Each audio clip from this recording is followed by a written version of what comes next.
And joining us now from Baton Rouge, Louisiana Congressman, member of the Transportation and Infrastructure Committee, Garret Graves. Congressman, give us an update on how you and your community are doing, how you're assisting with this fuel shortage that Grady was reporting about in your state.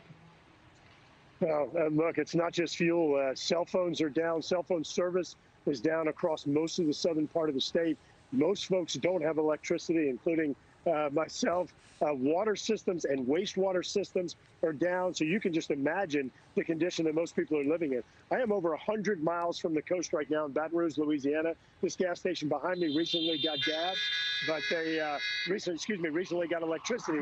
They don't have their gas yet. These cars are lined up in anticipation of them finally getting fuel at this station. So it is incredible the conditions that are down here right now. Congressman, what about the FEMA participants? I know a man I grew up with in rural Virginia runs a fuel company, and they are kind of the part of the national federal emergency response system to get fuel and to truck fuel into these hard-hit areas. Is that happening? Just how would you rate FEMA's response to what the people of Louisiana need right now?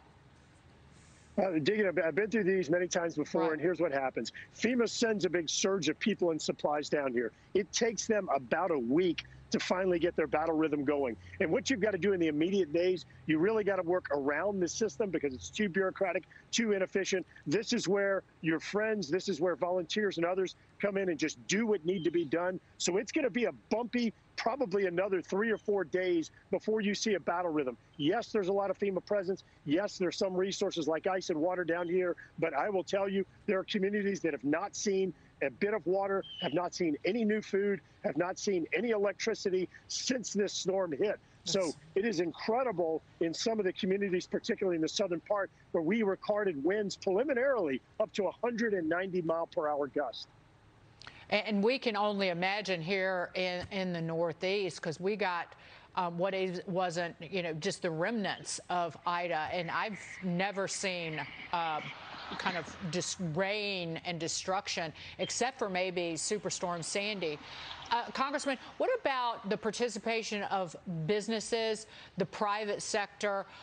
Can you talk about how has maybe a major retailer based in the South like Walmart been involved, if at all, to get supplies to people?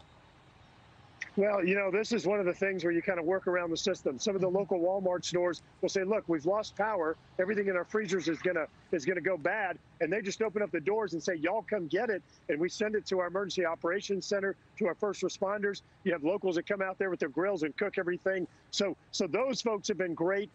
Even trying to corral some of those resources early on has been complicated by the fact power lines are down everywhere. Trees are across roads. A lot of these areas are inaccessible by trucks, so we're having to airdrop things into different communities. Congressman Garret Graves, thank you so much for being here. Please keep us updated on what's going on the ground there. Be safe, sir. Congressman Graves.